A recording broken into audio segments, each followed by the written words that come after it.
there one day and I saw this guy playing Landslide, Okay. and that was like it. I was like, I am going to learn that guitar and I am going to sing that song. And at the time, I didn't even know that Stevie Nicks had done it, Okay. had wrote it or played it. But she is absolutely probably one of my biggest Influences? inspirations. Yeah. All right, yeah, well, who were the rest?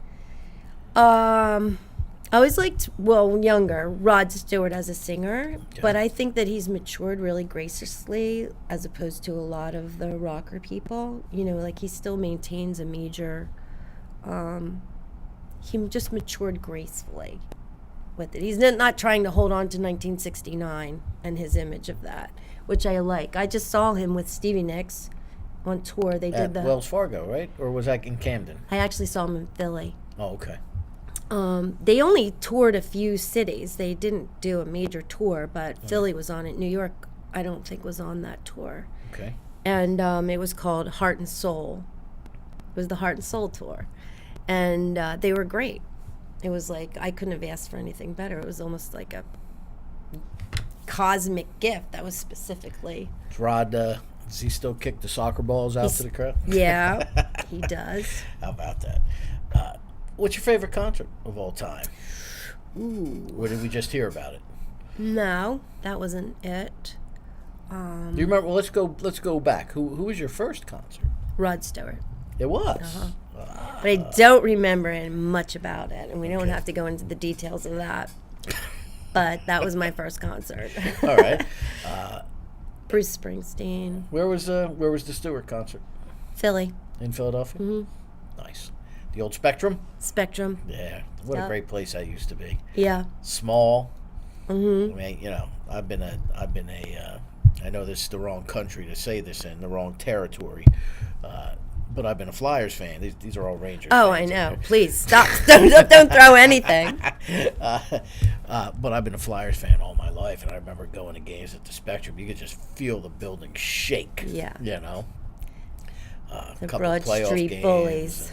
and back in the day, yeah. My brother, they had those season tickets during the 76, you know, when they played the Russians and the Oh, All-Star yeah. game, and that was such a great year. I don't think they've won anything since They went to then. the Stanley Cup Finals that year and got beat. 3 championships that year. But the Spectrum itself was just, you know, it kind of made me sad when they tore it down. Yeah. You know, because it was just everything I remember from my youth, from the ice capades to Right. the concerts I saw there. I mean, I often talk about, you just mentioned Bruce Springsteen. We'll get back in their good graces in this area. We'll talk about Bruce Springsteen. Right. Bruce Springsteen, I saw him in 1984. Night 7 of 7 at the Spectrum. Born in the USA tour. Like second or third row, second level. Mm-hmm. Right about where the blue line would be for Right. ice hockey. So they were good seats. Yes. You know? Tickets were $16, people. $16. And Bruce played for like 4 hours. Yeah.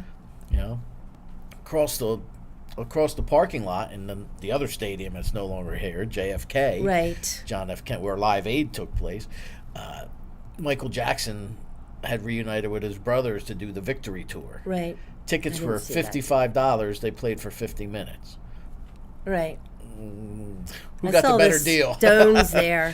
It was a great concert.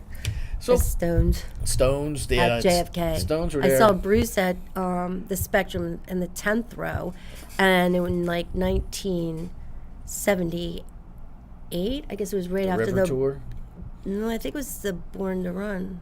Yeah, River would have been a little later. Yeah, River's at Born to Run, 80 yeah. something. But I couldn't give the ticket away.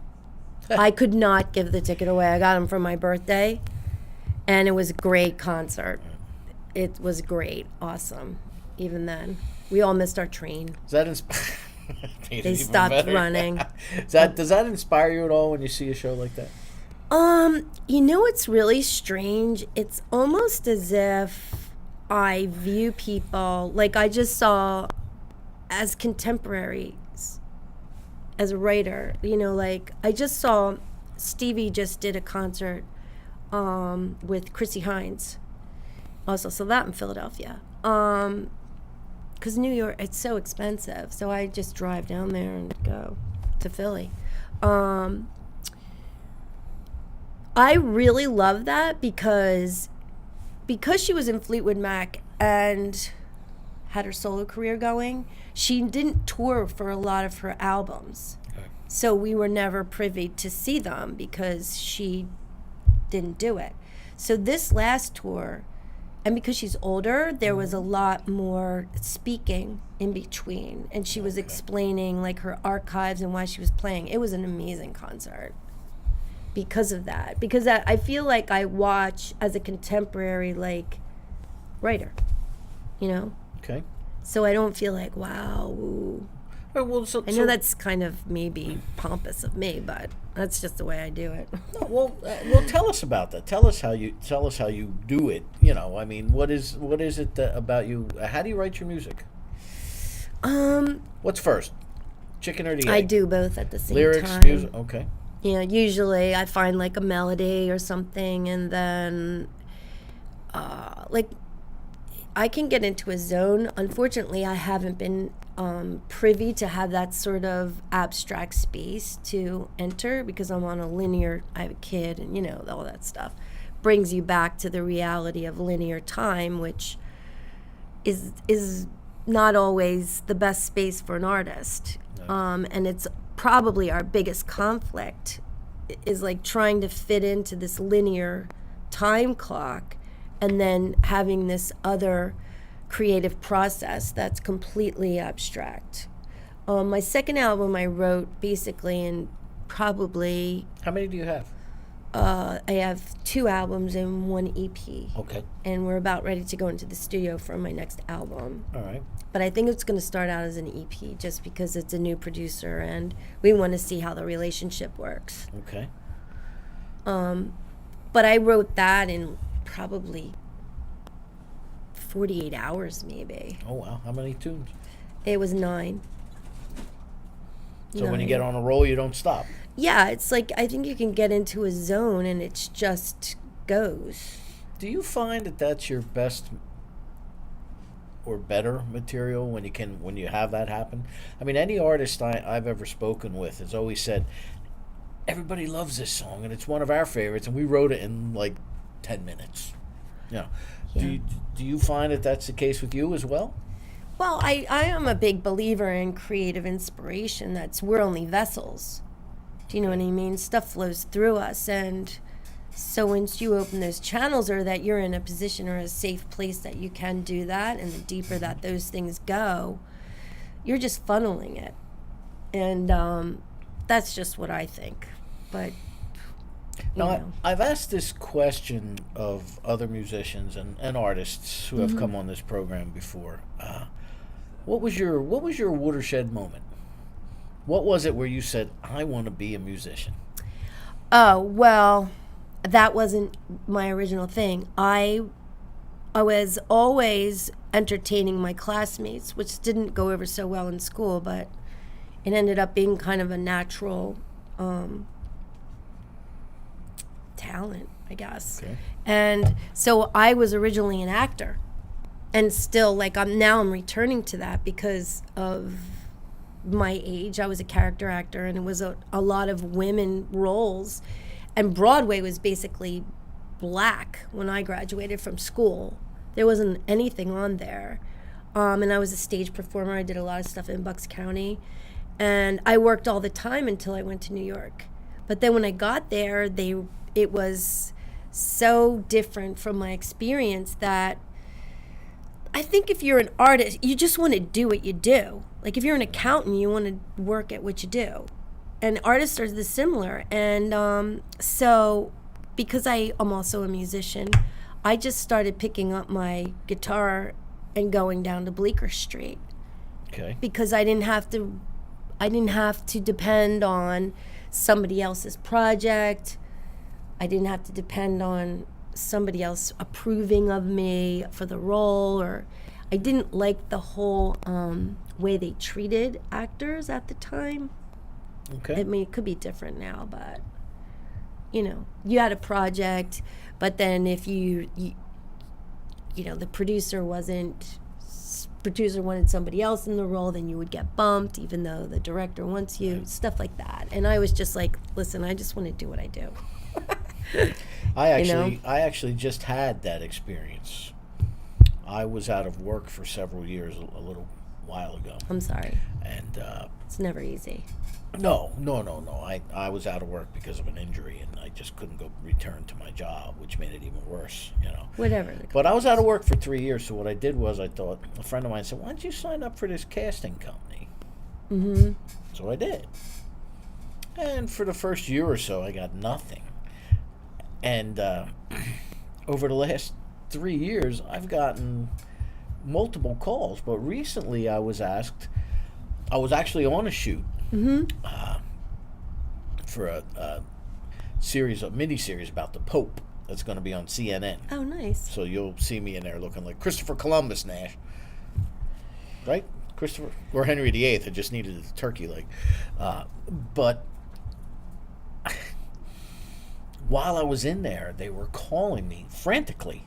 I got like 4 voicemails and 6 missed calls from the same casting company, and they knew where I was, so it kind of threw me off. Mm-hmm. Well, the next day I had to go to Wildwood to do a shoot. My old stomping ground. Right? They tell me I had a really good time down there. They tell me about Ireland. But the funny part was that, for me, it's almost a 2-hour ride to go to Wildwood. Yes. Wildwood, New Jersey. And I get there. The casting call was at 3:30 in the afternoon. So I got there at about 2:25. I'm an hour early. Mm-hmm. I get there, and I had already ordered lunch, so I missed lunch. Director comes up to me and says, "You're the one we want. Around 4 o'clock, we're going to start shooting your scene, and we'll get you out of here by 5. 8:15, I'm still sitting there. I'm the only one left in the staging area. Production assistant comes over to me and says, "Your scene's cut. You can go home."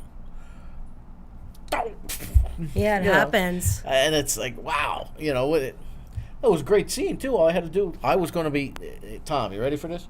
I was going to be a grumpy old man sitting on the beach eating ice cream. Oh. Wow. There's a stretch. No, I'm only kidding. I don't even know you. See, she knows me already. Yeah. It happens. Yeah. Yeah. But or you can shoot, like I've done stuff with like Al Pacino and John Cusack, and you do a whole, and then it's on the floor. Yeah. You did like it's edited out. Yeah, or you could the movie it'll make, but then when they do it for TV, depending on the angle, the wide angle or whatever, then you could be out. They cut it out. Yeah. Actually, I host a radio show as well, as you know. Mm-hmm. And there's a fellow in Trenton named Randy. Now he goes by. He was the guy who booked all the bands at City Gardens. Oh my God! Okay. I used to hang out there to see the you go. Ramones and all those Right. people. Well, Randy is the guy that did it. He's the guy that brought all those bands in. Wow. So they were doing a film about him and City Gardens. Uh-huh. That's not there anymore. It closed a long No, time yeah, ago. it's Right, closed yeah. down. So Randy had reached out to some of the big FM radio stations to come in and do an interview so they could shoot footage. Everybody turned him down. So he reached out to me. Right. I was like the bottom of the barrel, I guess. But he reached out to me and can we come in? And so they come in and they set it up and they do the footage. And there were ceiling fans, much like this one here. And we had one going and with the lights, it created a strobe effect. So all the footage they shot was no good. Aww. But they were going to use the audio for the DVD. Right. And then somehow that wound up getting scrapped. Right. So they came on the show for a couple hours and I was and thinking it's they not- probably didn't use those guys. They probably didn't even know who it was, depending on who the FM people were, I don't know. because they were probably a lot younger. It maybe.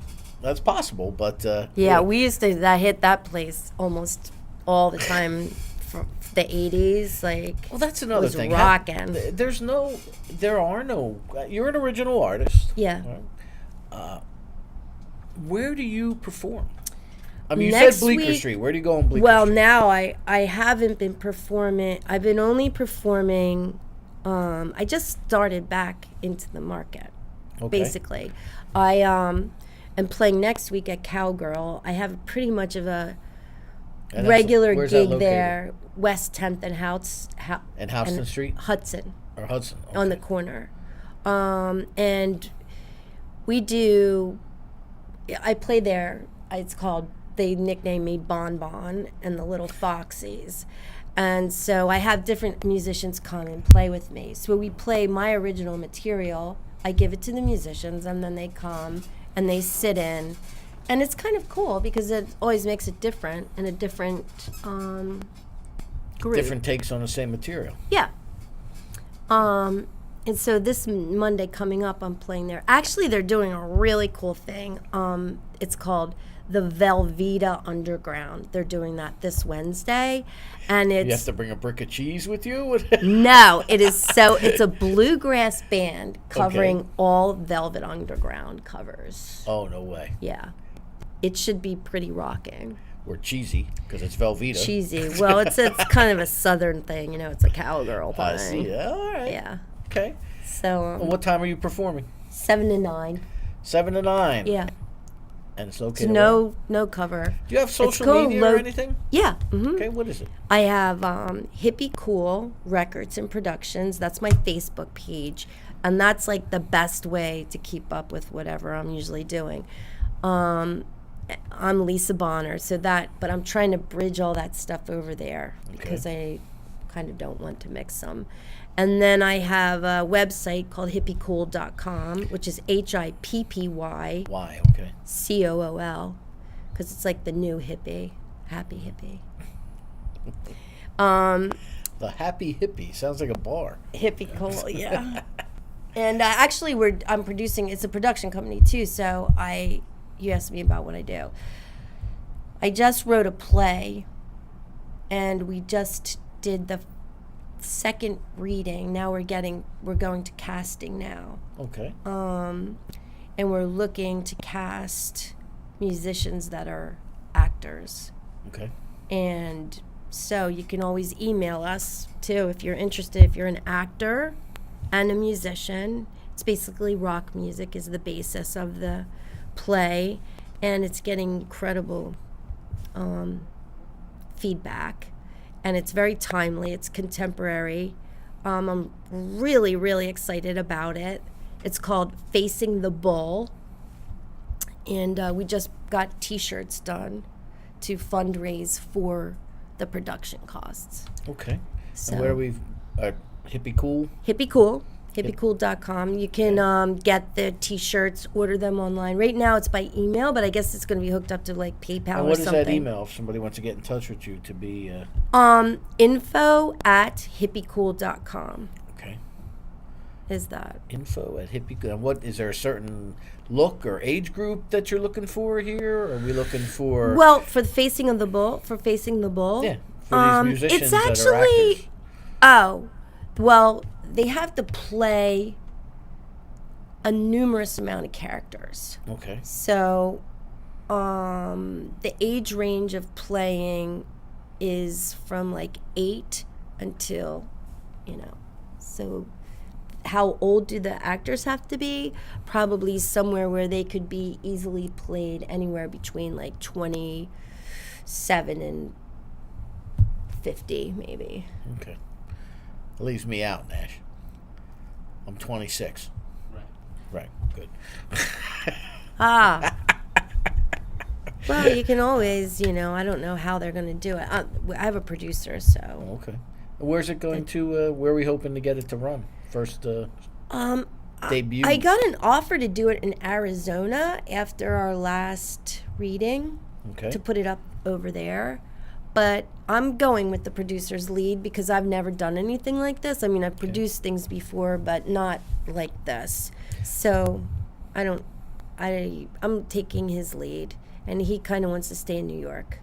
Okay. I guess to work out the next...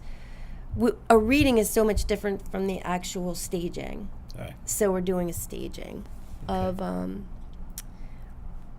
it. That's our next step. Okay. And when's that taking place? We don't have a date yet until we have the cast. So you have the cast set? Yeah. Okay. We just did the second reading on August 1st, and then basically half of Manhattan was away August. Yeah. Like nothing happens there. Vacations. Or September, or Labor Day. December, Thanksgiving, or February. Right? Why not? Wow, I didn't realize that you were. I'm learning as we go as well tonight, Nash.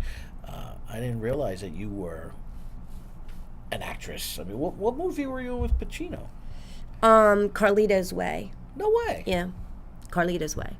Carlitos. Not No Way. Not No Way. I know. Way. Yeah, I get it. Wow. Now, how did you get a gig like that? Well, before I was acting, and then I started getting a lot of work, and I was in a relationship that broke up, and then it just kind of was so hard to recover from that I kind of had to stop because it was about survival, not acting, because acting, like, it was hard. Right. Divorce and breakup is never easy, even if under the best circumstances.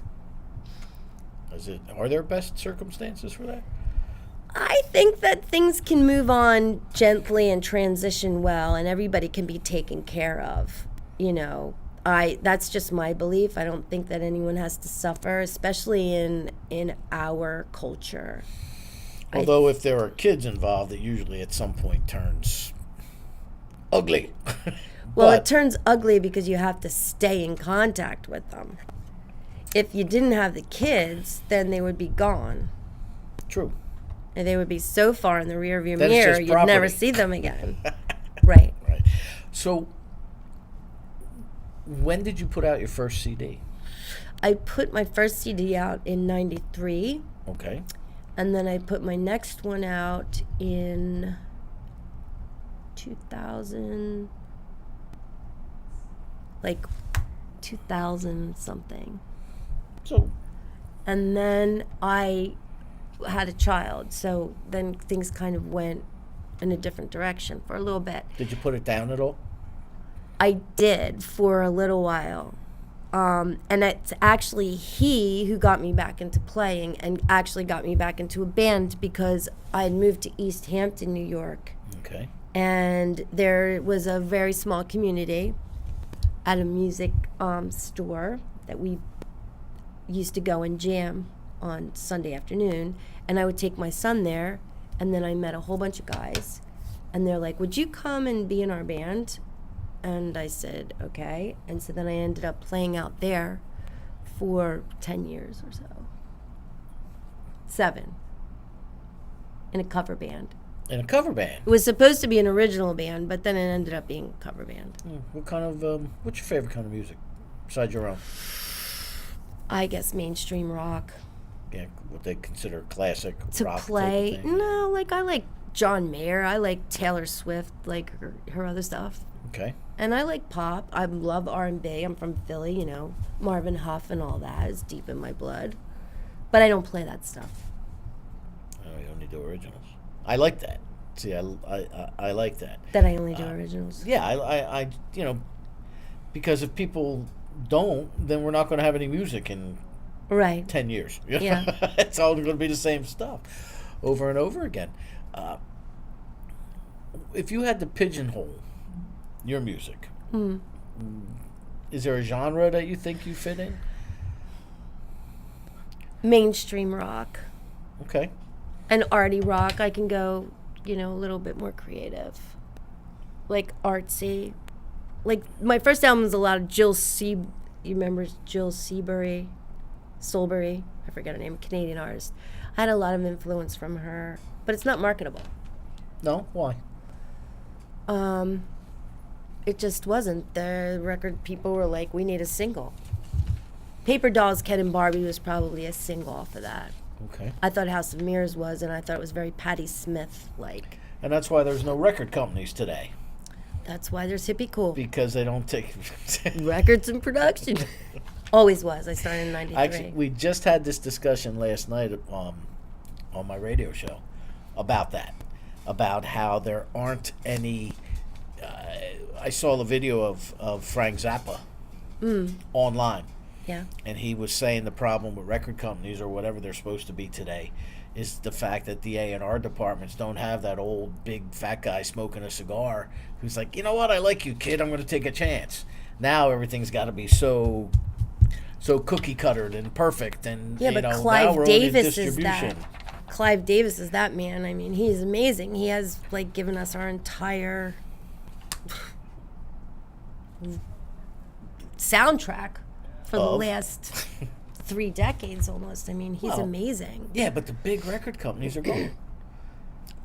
I mean, Yeah. they're there, but they don't do what they used to don't do. do. You know, Too much money. So, not like Mr. Pizza Slice, Nash. Not like Mr. Pizza Slice, a Red Bank institution with a new vibe. Let's call him now and order some more. We have a couple slices of margarita left out there, I think. For over 45 years, Steve operated Mr. Pizza Slice on Monmouth Street in Red Bank. The new owners have 100% kept the original pizza called Steve's Original Pie, as well as a signature Italian hot dog and French fries. New additions include pizza with various toppings that can be ordered by the slice, hot and cold sandwiches, and smaller appetizer dishes. We have kept a lot of the original vibe from Steve there, including the classic video game machines, and they've added delivery services and longer hours, and even Sunday hours. That's right, Mr. Pizza Slice. And I want to thank them for providing us with the pre-show meal once again this week. So, right here on Monmouth Street. Which way are they, Nash? Left or right?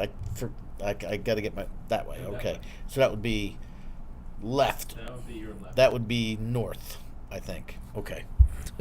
Yes, it would be. North on I just came on that Monmouth way. Street. Did you see Mr. Pizza Slice? No, You went next door to the Dublin House. I did. I wasn't going to say it because I didn't know if they were sponsored, but I'm sure Yeah, they've they're not, but I'll sponsored say you it. another time. It Yeah, was maybe. delicious. Yeah. Yeah, they have some music over there tonight.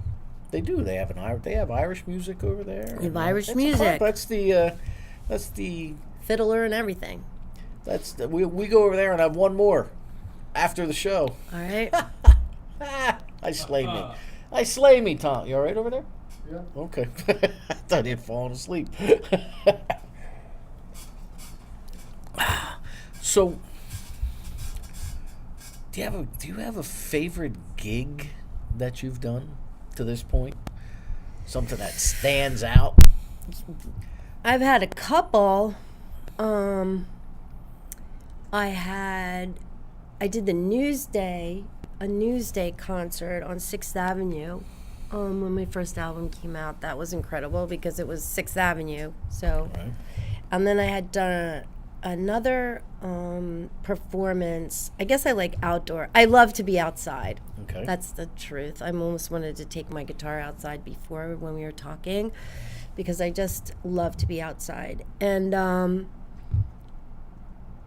I did a concert on Greenwich Street in Manhattan. That was, as far as I could see, there was people. That was pretty incredible. There was Were you the only one on the bill, or were there others? There was others. Okay. Yeah. I don't remember who right now, but Well, you don't have to. I'm only worried about you right now. yeah. And I did a really cool gig out in East. I used to play Stephen Talkhouse in Amagansett pretty regularly. Okay. I have opened for Dave Mason. Oh, nice. Yeah, that was pretty. Where at? At the Stephen Talkhouse. Okay. And I also played this outdoor concert, which was pretty cool. It was a farm to table dinner, Okay. and for a co-op farm out in Amagansett, and that was a very cool gig. Nice. Yeah. So tell us about the music scene in the city these days. Oof. I mean, because I know around here, a lot of original clubs, maybe not in this area, but down where I'm from, we Right, talked about, the venues for original music have dried up. Big time. Yeah, I don't, it's even hard. It was always hard, even in Manhattan, like being an original songwriter, I think. I've worked for Universal, I've worked for Jive, it's not like I wasn't close to publishing and so forth. I don't understand the business in that respect, but it's not my business to understand, I guess. Do you have an agent? No. No? Okay. I've literally just stepped back into business. Okay. I mean, I've just got settled. I moved into my new apartment in Manhattan in March. And after a long, my mom was sick. I had to take care of my family. I had to do this. I had a kid. So now I'm just getting back to my own life. And Okay. I'm just getting out. And I'm very excited about it. Can you tell? Well, I often talk with musicians about how it's in your blood. Yeah. You could take me. I put my drums in a corner, set up, and threw a sheet over them. Would only practice here or there for about 10 years once I married and had children, and life got in the way. Mm-hmm. And then when that kid comes along and you're like, this is my responsibility, and you lay it down to sleep at night and you just pray that you do the right thing. Music and that other stuff can be the furthest thing from your mind, unless you've already established yourself as a professional musician or artist or whatever it is. But if you were just somebody like me who always wanted to make it, right, you tend to let life get in the way when that happens.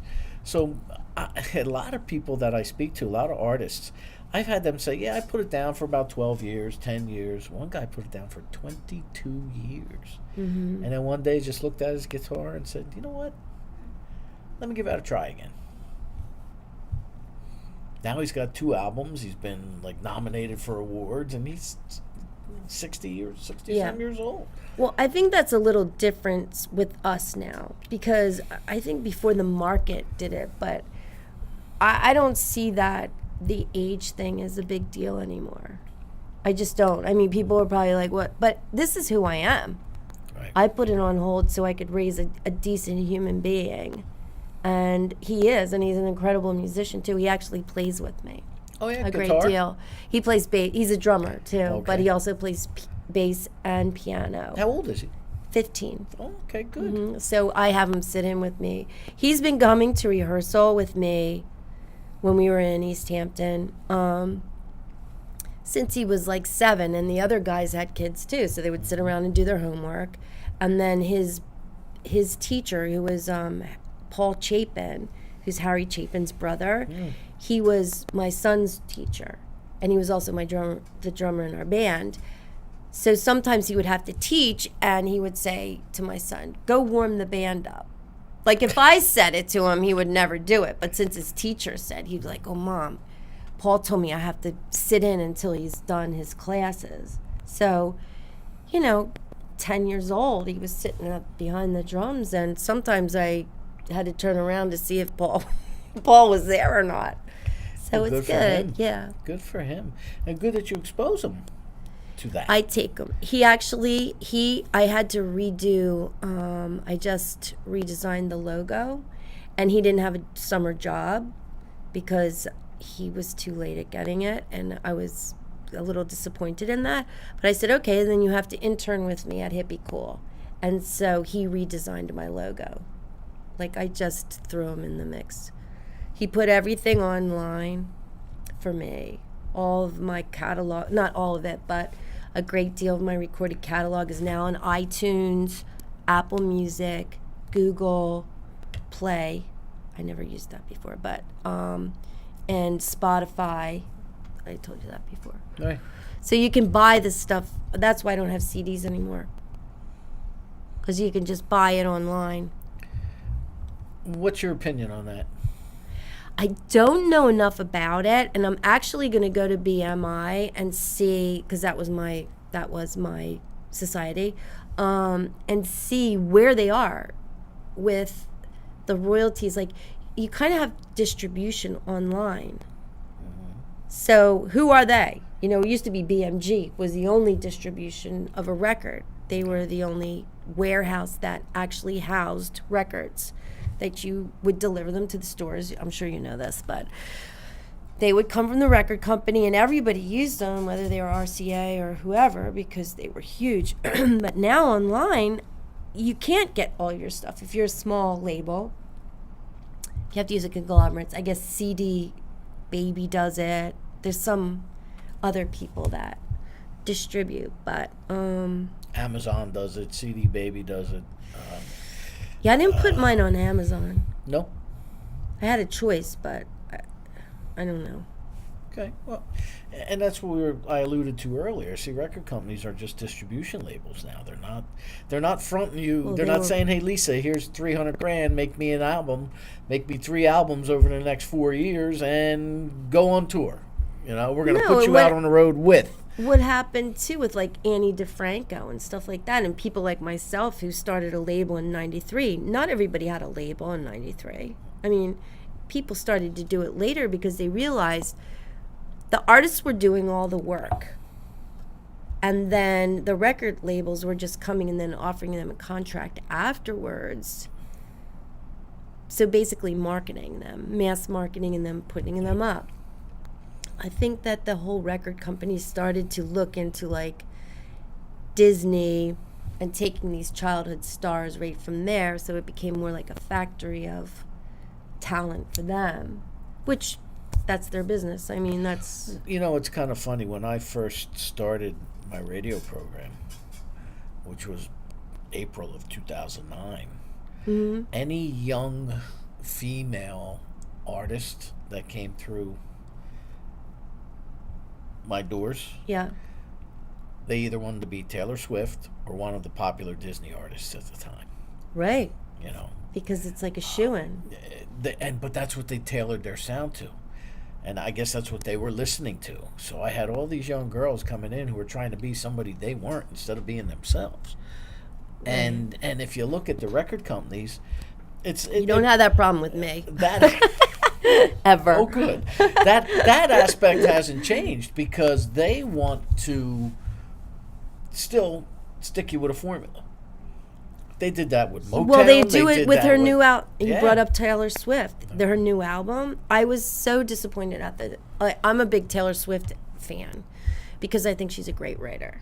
Okay. I think she's a great musician. I think she's incredibly talented, but foremost because she came out like somebody who didn't have to dress up in any sort of hoopla in order to get attention. Okay. And it's also because her father is behind the whole thing. But I admired her to give girls an image that didn't have to be a leather queen, you know, like whatever. That's all nice if that's who you are, you know, but if it's not, and now her new video came out, and have you been watching it, Nash? Have you been watching that new Taylor Swift video? Are you a big Taylor Swift fan, Nash?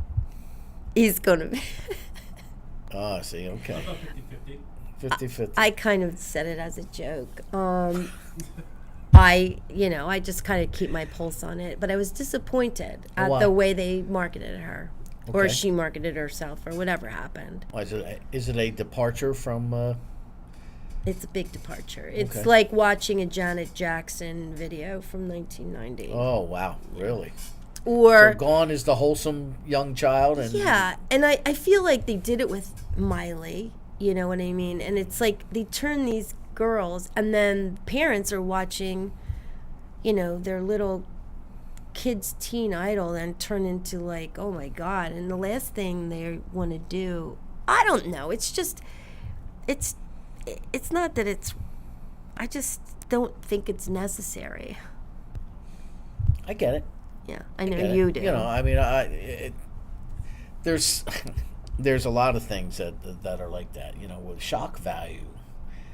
Yeah, well... People think that it sells, and for some it does, you know? I mean, look what Howard Stern did, you know? Yeah, that's kind of who he is, though. Yeah. You know, so... And for some it don't. Right. It does not. So, you know, you have to... I guess, well, Taylor Swift's going to be successful no matter what she does. Oh, she doesn't ever have to work another day in her life. I mean, if that's what is success, but she's a good, not only a, you know, I went to dinner with my son last night, and we were talking about entitlement and, you know, fortune, and and I use like Jackie Onassis and Lady Diana to give him a perspective of the responsibility behind good fortune. Okay. That it's not just bling bling, and that there is a sort of social conscience. And those are two mothers that kind of tried to instill that in their children who are of those factors. And we had he kind of sideswiped me with a really nice thing last night. He's like, Mom, I'm so happy that you've spent so much time with me. He said, because a lot of kids at school, their parents never spend time with them. And he said, and I actually have to say, I really enjoy spending time with you. And like last night when I was... Coming from a 15-year-old boy, that's huge. It was huge. Like, I went to sleep last night, like right before, and I was like, wow, like, what a day. I mean, that is a really simple thing, but like, what a thing to happen for someone like me to have that sort of a compliment from your kid. Yeah. If you're a good parent, you'll get them. Yeah, but I just took me by surprise, and I was very great. I was like, wow, that was a good day. That's all it was. Nothing big happened except my kids said that to me. It's automatic. And I spent the day with them, There which you was go. nice. Right? Mm-hmm. You had said something that just provoked a thought that I had, and now for the life of me, I can't remember what it was. I lost the thought train, derailed. Nash, I'm having trouble tonight. Taylor Swift. That's why I'm. This is my thoughtful. Yeah, see. They Either that or rubbing the magic genie. Yeah, I've been told I look like Colonel Sanders. What do you think of that? Well, you agree, huh? Okay. That I should go for that role when it opens up. Jim Gaffigan may have something to say about that. Oh my God, he is so funny. Call him out. Yeah, right. I know what it was. When you're in the public eye, somebody like a Taylor Swift or a Miley Cyrus and famous I love actor Miley or Cyrus actress, too. FYI. Well, when you're in that public eye, people tend to have this image of you or them. Believe it or not, I've actually been chastised because I'm somewhat in the public eye with this show and the radio show. I used to write for the newspaper, and I'll never forget. You can count the number of times on one hand and have fingers left over that I've jumped in on anything political on social media because Right. I just don't want to get involved. I don't want to know it. No. But I'll never forget the first time I did. I put a quote up from Thomas Jefferson. It was just a quote. It was a 2-line quote. Well, the response that I got privately, not actually on the quote online, but the response that I got privately, we turn to you for music. We don't turn to you for quotes. We turn to you. You have to watch because people look at you, and if you're perceived to be this, they won't follow you, and if you're perceived to be that, they won't.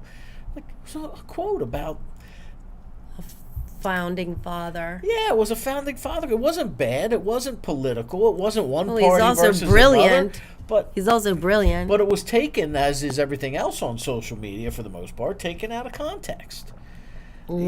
So I actually had one guy who I had just taken on a meet and greet, and he got to meet Johnny Winter before he died. About 6 months before he died. Meet and greet. He hung out. They talked. They exchanged guitar stories. I posted that quote only like a week or two after that, and he unfriended me. Told me I don't need to know your politics. What are these people talking about? It was a quote from Thomas Jefferson. I even put Thomas Jefferson. Right. So I learned But my I don't lesson right think there and some then. I people- don't jump in on that stuff. They don't know They might not have the back knowledge. Well, but it does. But their perception was, Lisa. Their perception was you're in the public eye. Mm-hmm. See, I don't look at myself as in the public eye, but you're in the public eye. Yeah. Is what they, Oh, that's I how think- all of their messages to me started. Yeah. Danny, you're in the public eye. You need to be really. I don't even think that there's a political thing that is even fitting for most Americans right now. Right. I don't think that there's a category that any one American really fits into. Like, we were offered these 2 slots, and it's like, we don't fit in them. None of us do. That's why it's not working. Well, there's a lot of things that don't work. Yeah, we don't have to get into that. But yeah, I don't. That's what I get what I don't you talk mean. about. But the point is that when you're in the public eye, or what's viewed as the public eye, people have a perception of you. Yeah. You're an entertainer. People Yeah. have perception of, when you go to Cowgirl. Right. Was it tomorrow night? You said No, next Monday. next Monday. When you go there next Monday, Yeah. people are going to have a perception of you. The people that walk in that don't know Lisa Bonner, Mm-hmm. they're going to think you're Bonbon.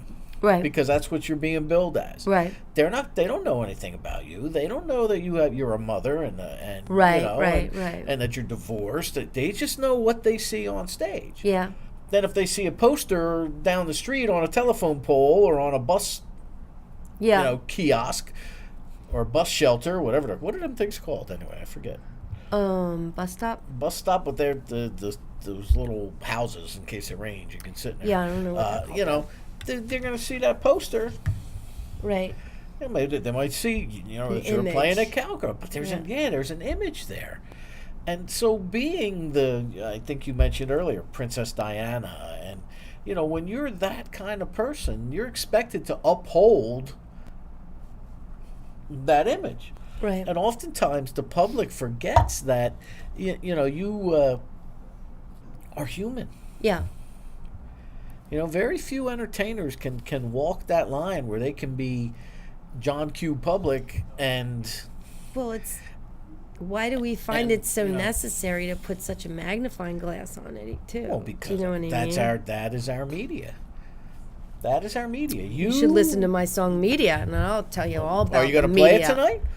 I wasn't going to, but I guess. What's it about? Media PA or is it about media? Media. Media. You Where can did download it. Where did you perform when you were living in Doylestown or Bucks County, around that area? Well, I didn't really play publicly. Like, I used to open up for this guy, Paul Hipp, that I used to play with a lot. We grew up together, and he's a musician and an actor too. And so I would open up for him because he was more of a musician. I wasn't really a musician, and he used to play a lot of cover songs, and I was still playing originals then. But I would play like Kenny's and stuff like that. And I just played down there at Mom's, MOM, Main Street. Moms. I think they used to Do you have know Mom's, right? Nah, they're all. Oh, from right. here. You guys are the shore people. They like that's a disease. Shore No, people. I mean, I'm totally a shore person. I mean, I grew up at the shore, LBI. Mom's was going in, there in 2 weeks. Oh, nice. Yeah. Mom's was in. Cape May. Is No. that what you're talking about? No. No, Mom's no. was in, I thought, like Phoenixville or one of those areas. No, it's in Doylestown, right in the center. Doylestown, Yeah, okay. right down the street from the courthouse. They used to have a big open mic there, I think. They still do. Do they? Yeah, I Okay. think it's on Mondays. Monday nights. All right. And there's a new place I want to go to that because I'm playing with a lot of guys from Bucks County right now, Okay. and we're gonna meet in Frenchtown, I guess at the National, and play there. Nice. And that new producer's from there too. so- Okay, good. And Well, lives there, not from there. right, well, so what is your ultimate goal with your music? Gosh, no one's ever asked me that. I just. Is it licensing for film and television? Is It could be. I mean, Is I it remember. to tour with somebody? Is it? Oh, I would love to open up. I always think, I would just love to open up for somebody. You know what I mean? Go on a tour like that. 'Cause then you get to play. That's the whole object. Is like you want to do what you do. And yeah, I mean, licensing for film is great. I have a couple of people that have just asked me for stuff that are working on films in the city. Okay. You know, yeah, that people just enjoy it. You know, as far as that, listen to it. I mean, there's some really good stuff to work out for. There's good stuff to stick on your playlist for a dinner party. There's good like road trip music. I want to make a video. I really want to make a video. I'm looking for a video team because I want to make the video of media. There they are, the video team. Nash. Okay. You're on the Hippy Cool agenda. There you go. No, see? really, I'm I just got so your gig, Nash. excited about it. They, many artists, they don't know. Like it's kind of like the record companies. They don't know what to do with themselves, how they want to go about it. Can I interrupt just for a second because to finish Sure. really answering the question. Because I came into the world as an artist, a young adult as an artist, with no platform really available, not only as a girl, a woman, there wasn't a lot of roles for, unless you were an ingenue, then you were, but I wasn't an ingenue. Was a character actor. There was no Broadway. So my whole thing behind Hippy Cool is to give a platform, and has been, to give a platform for people to practice their art. So that's why it's also a production company, because it's not just about the record. It's about, like, this guy, Ryan Hetler. He's so talented, and he's from Doylestown. And he and I worked on the logo for Facing the Bowl. And it's great. It's beautiful. And then I'm able to give him, an opportunity for stuff like that, for graphic work and stuff. Okay. And I don't know. That's the way I look at it. So people can be more creative, and that's the platform for Hippy Cool, basically. Okay. So it's a creative cooperative of sorts. Yes, exactly. Okay. Well, there's nothing wrong with that. Yeah. I mean, that's what it's all about. You have to pushing the musical agenda. And speaking of which, before we get too far, again, I'm been in such conversation here with my guest Lisa Bonner tonight. I kind of forgot to stop midway and tell everybody who she is, what they're watching. This is Lisa Bonner. I am Danny Coleman. This is One More with Danny Coleman. We're live right here tonight from Monmouth Music in Red Bank, New Jersey, on the Carousel Arts YouTube channel. So many artists, and I saw this yesterday. Nash, you were there. Tom, you were there. Nash was there, and Mike was there, and Matt was there. We were at Rock, New Brunswick yesterday. And I want to thank, and I'll look dead in the camera, I want to thank Bob Macon very much for everything he did, A, to put that festival together, B, to send an enormous amount of guests my way for both this program and my radio program, Rock On Radio. I've been dealing with Bob now since at least like January, right, Nash? It was a solid 8 months of promotion, and I'll tell you, if it wasn't for Bob, and myself and Gary Ween and Jay Lustig and Sonia from Jersey Indie, and they were all there yesterday. The media portion. Not many people would have known about that festival, because even the local town and the local radio station, they really didn't do much to promote it. And they've got some ridiculous rules where it can't be promoted more than a week in advance. And it can, really? How are you supposed to gather interest? How are you supposed to? I mean, this was a great, I don't know about you, Nash, but I had a really nice time yesterday. The day was beautiful. Everything was just perfect. Yeah. And the bands that he had, all original acts, were incredible. And the sound guy, I tipped my hat to the sound guy yesterday, because it was a huge, most important wide person. open amphitheater. But the steps went up this way, and the band was down here. And the audience, but there was no shell. It was just a big cement slab. Mm-hmm. But yet this guy made them sound unbelievable. Wow. It was great stuff. I saw it on the Facebook.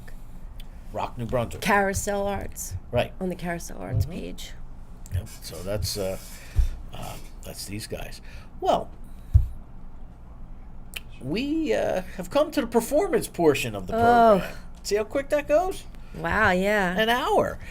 What I'm going to do is I'm going to go over here and talk to Tom while you are getting your microphone and guitar set up. Okay. I'm going to go talk to Tom about Monmouth music, and you're going to play a little bit for us, right? Okay. All right. And then Covering we'll get from back a together. little bit of a thing, so I hope it sounds have a okay thing? tonight. I hate it when I have a thing. Ooh. So you'll be talking, we'll talk a little bit before it's over. But right now, I'm going to come over here. Oh, should probably bring the copy with me.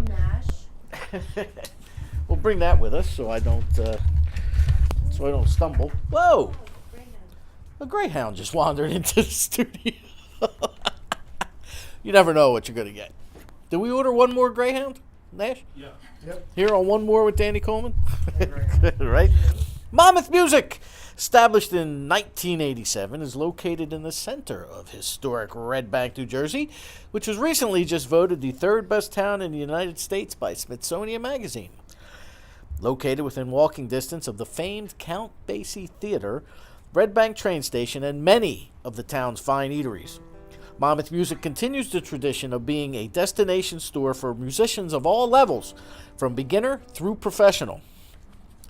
New owner Mario DiBartolo, a lifelong musician himself, offers a wide selection of brand name instruments at everyday low prices, both new and used, with personal, professional, expert service that only a family-owned and operated store can provide. Does the neck on your guitar or banjo need repairing? Not today, but if it does, I go to Monmouth Oh, you Music. come right here to Monmouth Music. That's right. Do the valves on your saxophone need to be refitted? Regardless of what day it is, bring your instrument to Monmouth Music for quality repairs. You'll enjoy prompt service from a team of repairmen who are always available. And again, thank everybody for tuning in this evening. And right now, we're going to turn it over to our guest this evening, Lisa Bonner.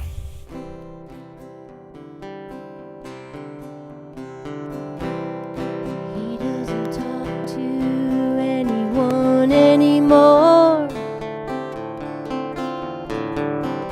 not since the day she walked out their front door.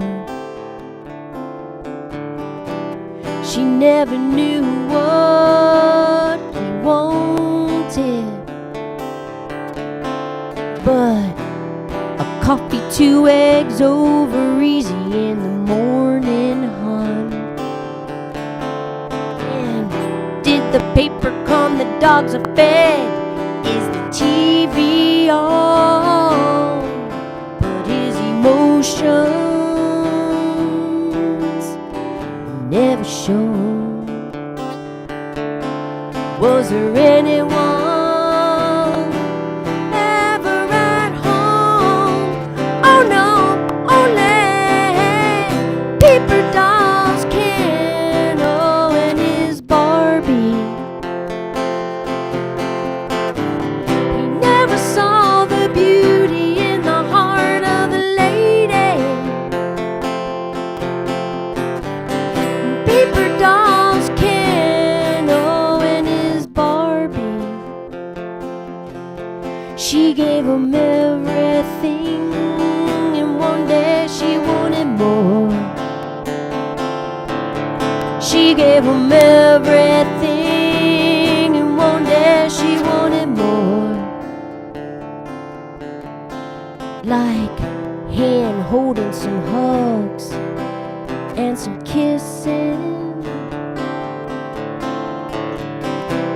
expressions of love they'd been missing.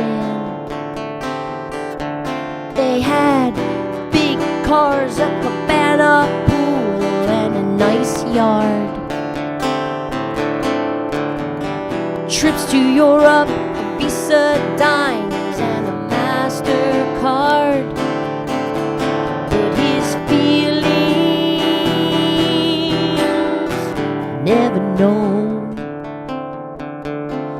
Was there anyone ever at home? Oh no, only paper dolls, Ken, oh, and his Barbie. He never saw the beauty in the heart of a lady. Paper dolls, Ken, ooh, and his Barbie. She gave him everything, and one day she wanted more.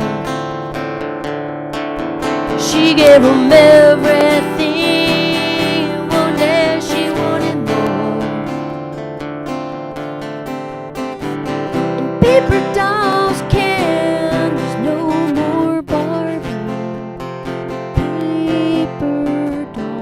Paper dolls, Ken, no more Barbie. Paper dolls, paper dolls.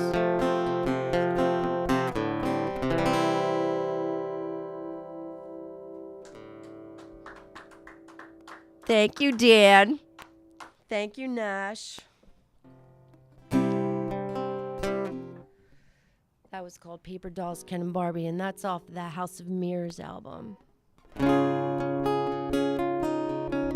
This song is called Dr. Seuss Generation. Dreamed of Manhattan. What happened?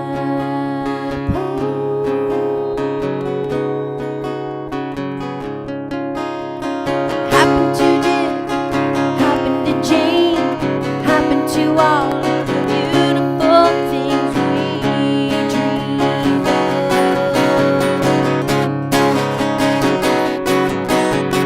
Dancing in the slums and dancing with their bums, dancing with the needles stuck in their arms. What happened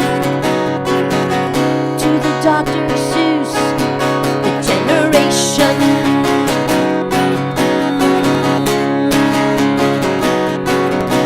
What happened to Speed Racer?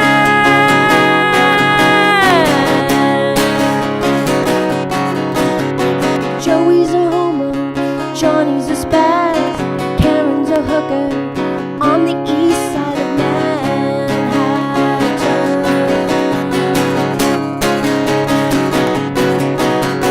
Little white houses with the little picket fences, daffodils are surrounding the edges. What happened to the Dr. Seuss, the generation?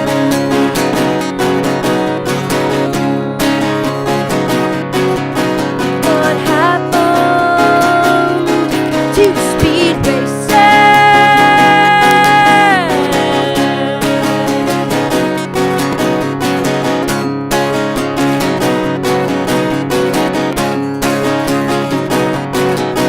Ho!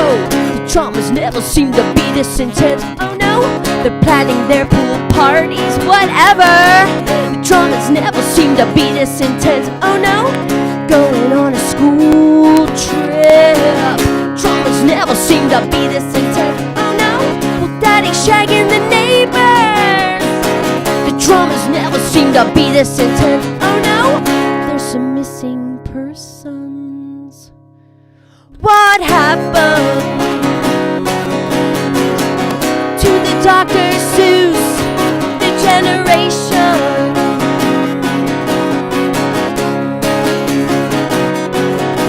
What happened to Speed Racer?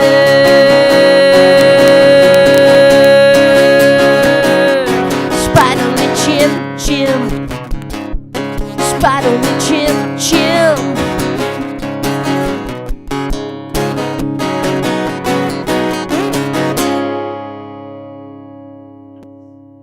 Like that song? Sounds good with the band. Some songs are a little harder to do acoustically.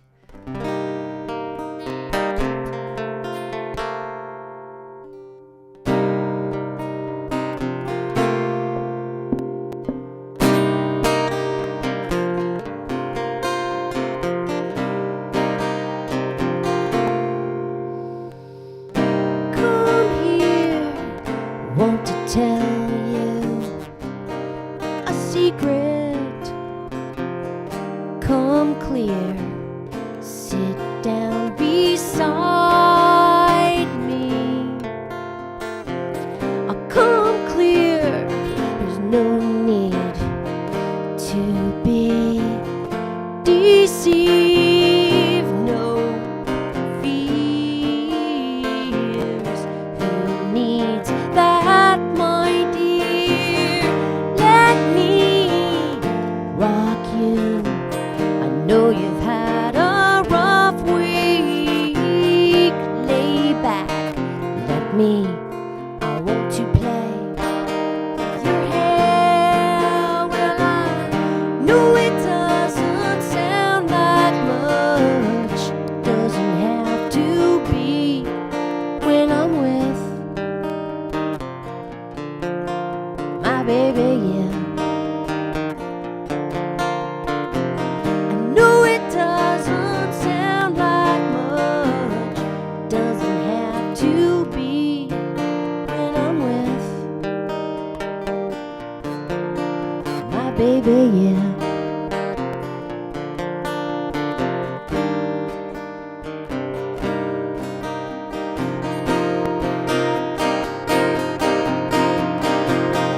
Let's walk together with your hand in mine. Let's talk beneath the sun's shine. I pull you close and kiss your cheek when you speak sweetly. It's so nice. The light in your eyes. Let me hold you. Put your head right on my shoulder. That's right. Isn't everything better? Well, I know it doesn't sound like much. Doesn't have to be when I'm with my baby, yeah.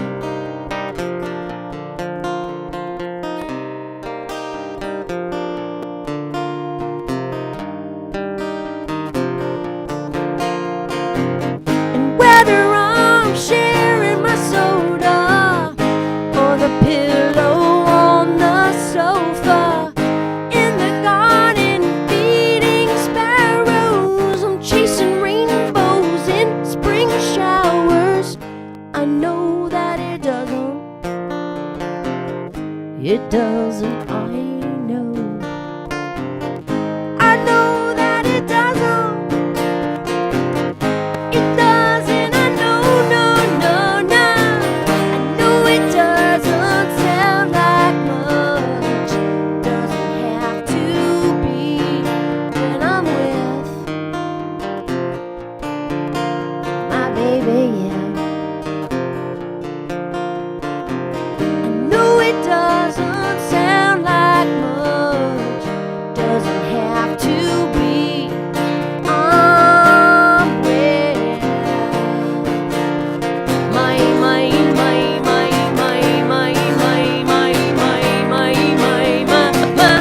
my sweet baby, yeah. My baby, yeah, yeah, yeah, yeah, yeah. My sweet baby, yeah. Thank you, Dan. Thank you, Nash. Thanks, Tom. Very Thank you very much. Mwah. Lisa Bonner, right here on One More with Danny Coleman. And again, it's Hippy Cool, Hippycool.com. hippycool.com, and your music is available. iTunes, Apple Music, Google Play, Spotify.